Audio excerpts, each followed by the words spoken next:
Babylon. Play them if you want to research into Era 2 while you're only in the Ancient Era. Other reasons to play them include... Take a look as I loaded every single culture into the game into one era. I'm going to go through each and every single one of these and summarize them in a sentence, 10 seconds, maybe a couple of sentences where I need a little bit of extra time. The Assyrians, the unexpected powerhouse of the ancient era. Don't sleep on them. They are very good. The Egyptians, the powerhouse, the best culture in humankind. Undoubtedly, early, aggressive, and man, they are industrious. Succinctly put, the Harappans were number one, now number two. They're the second child who thought they were the first for a long time. You say Hittites, I say Hit might not. Pretty garbage across the board. They're a militarist, but they're incredibly feeble at that. The Mycenaeans, on the other hand, an absolute powerhouse. They are strong, they are fierce, they are industrialists. You can build their district wherever you like. Don't sleep on them. The secret number one. Nubians, generally a pick for the noobs among us, unless you have an insane amount of resources, in which case they're probably the best culture in the ancient era. And Olmec gang represent. Are you looking for a very average culture to play with almost no obvious upside? Look no further than the Olmecs. Boaty boys of the ancient era, the Phoenicians are for you. However, if you're planning on playing any other kind of game, you might want to look elsewhere. Joe, let it be, the hero. I've got to go and say, quite comfortably so, that Joe is the one for me. How frustrating that I chose not to rhyme me. Long story short, Joe's incredible. The first culture of the next era, the Aksamites. Succinctly put, you gotta have faith, and faith is in money. They're not a great pick, but they're alright. You know how I feel about the Greeks if you've been watching this channel for a long time, and actually, kind of what I said for the Babylonians applies here again. Great at researching through into the next era, bad at everything else. The Carthaginians are really essentially the Phoenicians 2.0. Oh, you like playing as the Phoenicians? You like the sea? You're gonna love it even more now. Probably the best seafaring culture in the game, militarism aside. The Celts, succinctly put in one sentence, you will never beat the AI to pick them, but if you can, they're so good. Goths, I would describe as misunderstood, downtrodden, generally weak, and aside from a great cavalry unit, almost entirely useless. Huns, like the Harappans, they sped out of the gate. They were first off the line, and now they've trickled back to somewhere second or third. The Mauryans leave you wanting more, not because what they do is bad, but because they are exceptional at nothing. Achaemenid Persians, on the other hand, simply put, if you like cities, look no further. These are the people for you. The Romans are my secret trump card. They are insanely good. They've only gotten better since the game first came out. XOXO Gossip Girl Romans.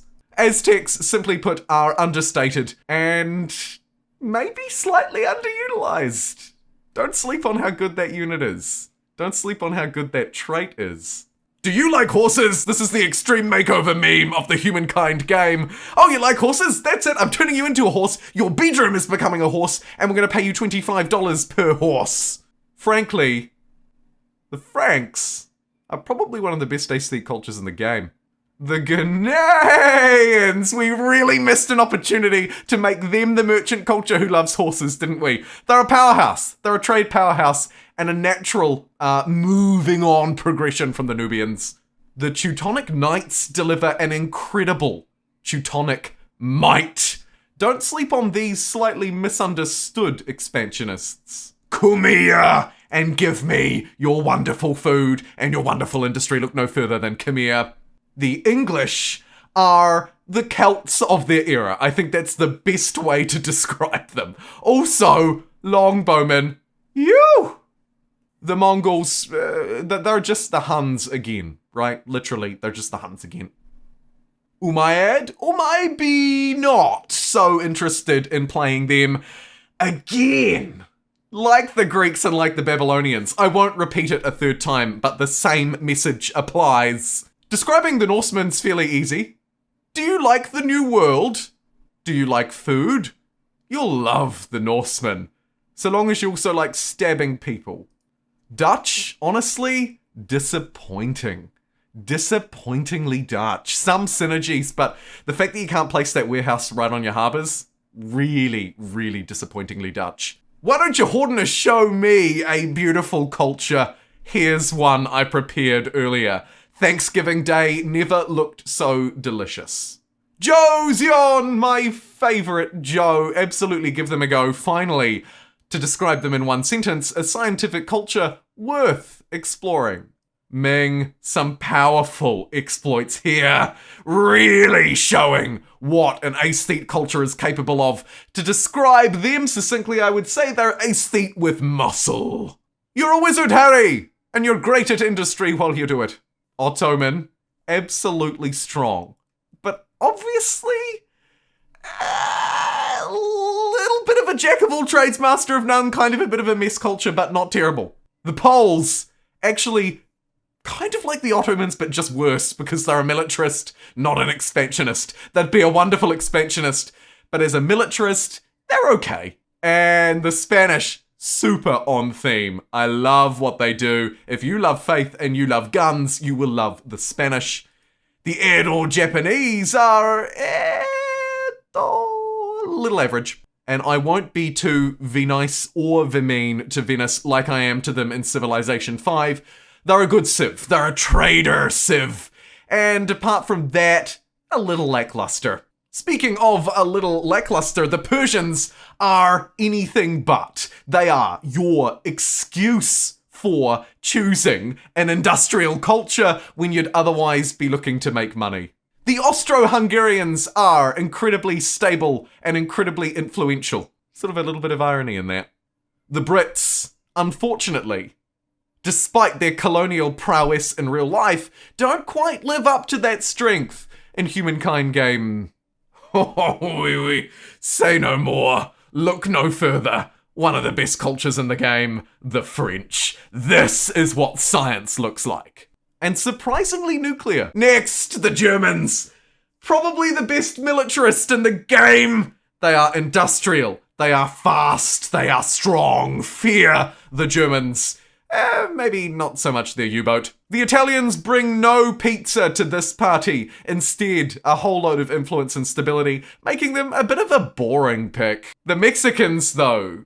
Did somebody say Hacienda? Let's just eat a lot of food. And man, we do a great job at it. Someone who doesn't do a great job at what they do, the Russians. So disappointing. Deeply disappointing is how to summarize the Russians in a nutshell. The Siamese offer an interesting experience. Think the Persians again. It's industry and it's money bundled into an industrial package. A powerhouse. Look no further. And maybe look past the Zulu, who are kind of like Aztec light. A powerful unit with no requirements. Otherwise, fairly lackluster though. They really are the Aztecs light. And moving into the last era of humankind, Aussie, Aussie, Aussie! Oi, oi, oi! That's some great industry and a powerful unit. You're a really powerful culture. The Brazilians, like the Mexicans, again, basically. Kind of feel like actually we could have done a little bit better at making them a little bit more unique. The Chinese, the world's emerging economic powerhouse. And they're the same in humankind's last era. Their guardians, though, are incredible. Bombard everything. They are the best. And from the best to the worst, talk about lackluster. The Egyptians went from hero to zero from the start of the game to the end. Equally yucky, but a little bit more faithful. The Indians are like the Egyptians. Light. Nothing to write home about here, I'm afraid. However, hajime mashite, it's great to meet a powerhouse of a culture. In humankind's final era, the Japanese do not disappoint. And moving through to the Swedes, The best example of an entirely useless unit combining with an insanely overpowered culture in every other way. Science is everything in Sweden. Another from hero to slightly less heroic, the Turks. They were the best culture in the game. Now they're good at what they do. Probably still the best food pick in recent memory. And talk about disappointments. I would describe the Americans as the Swedes in reverse. Their unit is outstanding and everything else they do, garbage. The Soviets, on the other hand, incredible. The best expansionist in the game. Everything they do is outstanding, every yield they deliver is awesome, and everything they offer is awesome. The motherland never looked so red. And last but not least, because the AI thought they'd pick them, the Mayans from the game's second era. Actually, really good. The Mayans are what the Olmecs wanted to be. Thank you very much for watching, and I'll see you next time for more Humankind action.